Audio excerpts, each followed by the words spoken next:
դարձնել մի քանի շատ կարևոր հանգամանքի վրա։ Անկախ քանակի քչությունից, այդտեղ մի հատ այլ շատ կարևոր բան կա։ Պետական աշխատողներ եւ պաշտոնյաներ աշխատանքային օրը, աշխատանքային ժամին մեր հարկերից վճարվող մարդիկ, չինովնիկներ, տարբեր կառույցներից, սկսած մեր իմ կողմից բազմիցս հիշատակված Թալինի համայնքապետից, որը այլանդակ վարքագիծ այնտեղ դրսևորեց կամերաների առաջ, իդեպ հանցագործություն էր, այն ինչ որ ինքը անում էր, որտեղ ինքը փորձում էր խոչընդոտել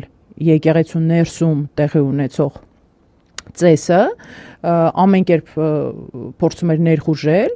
խժդժություններ դռների մոտ սկսեց հրահրել, հայհոյել եկեղեցու դռների մոտ, մարդիկ ասում էին իջի, չգիտեմ, բարձացել էր այդ սյունը գրկել էր ու անադեկվատ պահվածք է դրսևորում։ Իսկ դա քրեական օրենսգրքով հիշեցնեմ, կարծեմ 302 հոդվածն է։